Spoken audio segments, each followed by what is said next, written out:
السلام علیکم ورحمۃ اللہ وبرکاتہ۔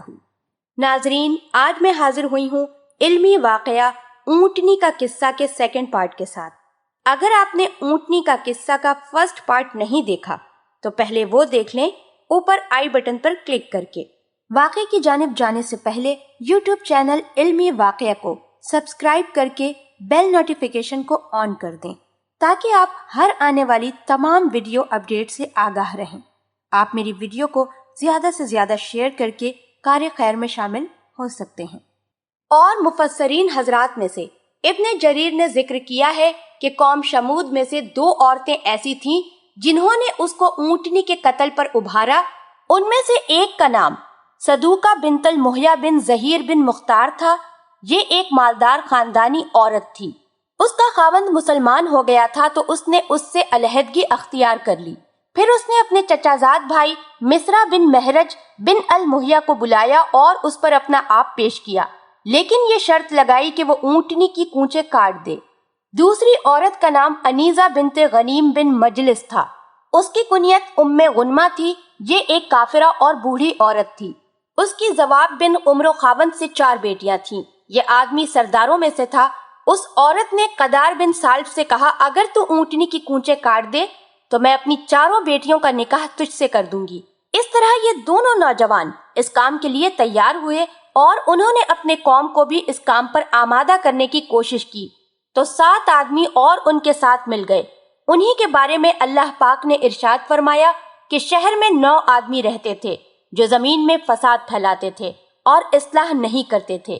یہ لوگ پورے قبیلے میں بھاگ دوڑ کرتے رہے اور انہیں اونٹنی کی کونچیں کاٹنے کے فوائد بتاتے رہے، تو قبیلے کے دوسرے لوگوں نے بھی ان کی بات مان لی اور اس کو سراہا۔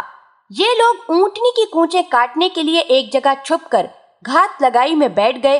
جب وہ پانی پی کر واپس ہونے لگی تو مصرع نے جو اس کام کے لیے چھپا ہوا تھا اس نے تیر مارا جو اونٹنی کی پنڈلی کی ہڈی میں پیوست ہو گیا۔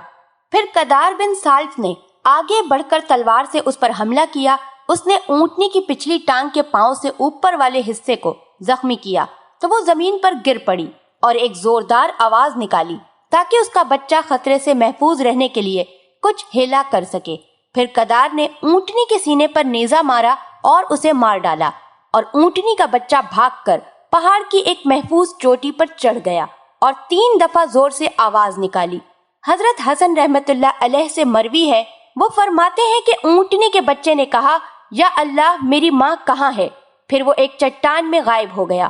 اور یہ بھی کہا گیا ہے کہ لوگوں نے اس کے پیچھے بھاگ کر اس کو پکڑا اور اس کی بھی کونچیں کاٹ ڈالی۔ اللہ پاک نے کلام پاک میں ارشاد فرمایا ہے کہ انہوں نے اپنے ساتھی کو بلایا، اس نے وار کیا اور اونٹنی کی کونچیں کاٹ ڈالی۔ اور دوسری جگہ ارشاد فرمایا، جب ان میں سے بہت بڑا بدبخت اٹھا، اللہ کے رسول حضرت صالح علیہ السلام نے ان سے کہا کہ خدا کی اونٹنی اور اس کے پانی پینے کی باری سے ڈرو، مگر انہوں نے پیغمبر کو جھٹلایا اور اونٹنی کی کونچیں کاٹ دیں، تو خدا نے ان کے گناہ کے سبب ان پر عذاب نازل کیا اور سب کو ہلاک کر کے برابر کر دیا، اور اس کو ان کے بدلہ لینے کا کچھ بھی ڈر نہیں۔ حضرت عبداللہ بن زمع فرماتے ہیں کہ رسول پاک صلی اللہ علیہ وآلہ وسلم نے ایک دفعہ خطبہ ارشاد فرمایا اور اس میں اونٹنی اور اس کے قتل کرنے والے کا ذکر فرمایا، اور کہا کہ جب ان میں سے بڑا بدبخت اٹھا اور وہ اپنی قوم کا رئیس متا مضبوط اور طاقتور آدمی تھا جیسے کہ ابو زمع ہے۔ حضرت عمار بن یاسر روایت کرتے ہیں کہ رسول پاک صلی اللہ علیہ وآلہ وسلم نے حضرت علی کرم اللہ وجہ سے ارشاد فرمایا، لوگوں میں سب سے بڑے بدبخت کے متعلق تجھے نہ بتاؤں؟ حضرت علی رضی اللہ تعالی عنہ نے عرض کیا کہ یا رسول اللہ، ضرور ارشاد فرمائیں۔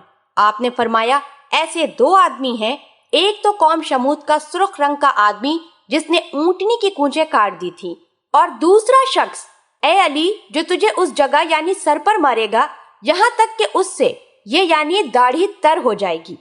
اللہ پاک نے ارشاد فرمایا کہ انہوں نے اونٹنی کی کونچیں کاٹ دی اور اپنے رب کے حکم سے سرکشی کی اور کہا کہ اے صالح، اگر تو رسولوں میں سے ہے تو وہ عذاب ہمارے پاس لے آ جس سے تو ہمیں ڈراتا رہتا ہے۔ انہوں نے اپنی اس بات میں کفر کی انتہائی حدوں کو چھوا ہے۔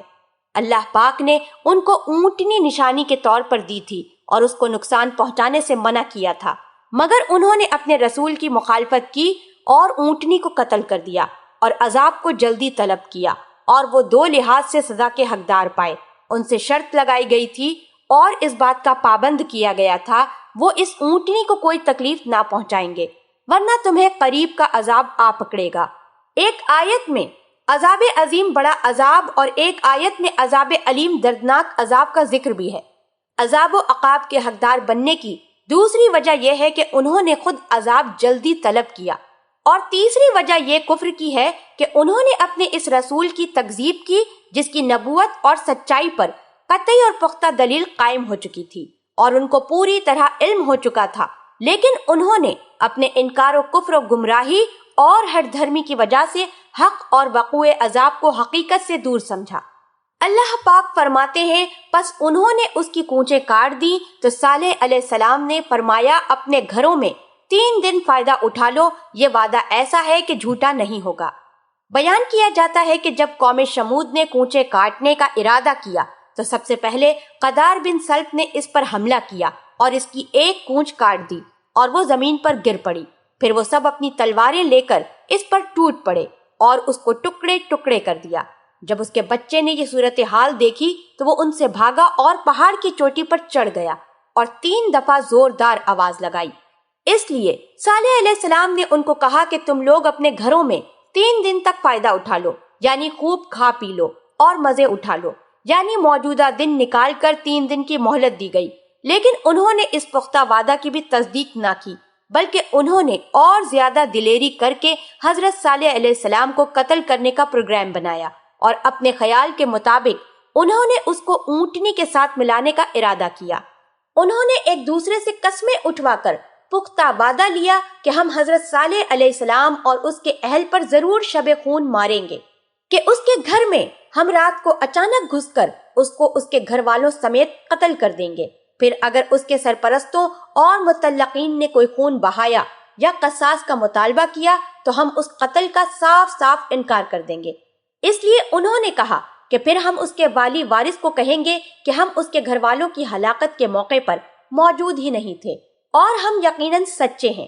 اس کے متعلق ارشاد کرتے ہوئے اللہ پاک نے فرمایا، اور وہ ایک چال چلے اور ہم بھی ایک چال چلے اور ان کو کچھ خبر نہ ہوئی، تو دیکھ لو کہ اس چال کا کیا انجام ہوا۔ ہم نے ان کو اور ان کی قوم سب کو ہلاک کر ڈالا۔ اب یہ ان کے گھر ان کے ظلم کے سبب سے خالی پڑے ہیں۔ اس میں نشانی ہے ان لوگوں کے لیے جو علم رکھتے ہیں اور جو لوگ ایمان لائے اور ڈرتے تھے، ہم نے ان کو نجات دی۔